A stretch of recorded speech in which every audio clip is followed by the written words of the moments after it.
2 minutes pour comprendre. Aujourd'hui, diabète de type 1, diabète de type 2, des symptômes différents. On voit ça tout de suite avec le docteur Jacques Beltran. Vous êtes pédiatre diabétologue à l'hôpital Necker Enfants Malades. Alors, diabète de type 1 et de type 2, symptômes différents?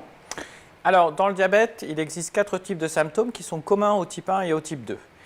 Le premier de ces symptômes, c'est ce qu'on appelle la polyurie, c'est-à-dire qu'on se met à faire beaucoup pipi. Par exemple, on ne peut pas passer une nuit entière sans se lever 2, 3, 4 fois pour faire pipi. Le deuxième symptôme, c'est ce qu'on appelle la polydipsie, c'est-à-dire qu'on se met à beaucoup boire. On se met à boire 3, 4, 5 litres d'eau par jour. Ces 2 symptômes, ils se voient surtout dans le diabète de type 1, chez les enfants ou chez les jeunes adultes. Et ça, c'est une urgence à faire le diagnostic. Il existe 2 autres symptômes. D'abord, un amaigrissement, c'est-à-dire que le patient perd du poids sans vraiment comprendre pourquoi.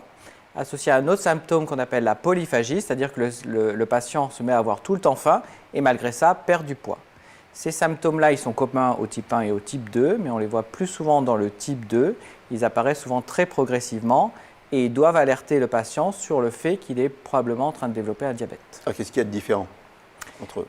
Alors, le type 1, c'est une maladie auto-immune, c'est une urgence diagnostique et thérapeutique, et c'est le diabète plutôt des enfants et des jeunes adultes. Donc là, il faut aller consulter rapidement soit un médecin, soit un service d'urgence. Dans le diabète de type 2, c'est une maladie plus du sujet âgé ou du sujet en deuxième partie de vie. Là, le diagnostic doit aussi être fait.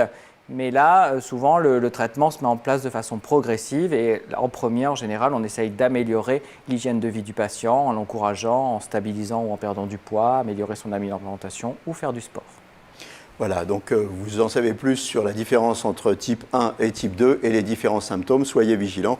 À très bientôt.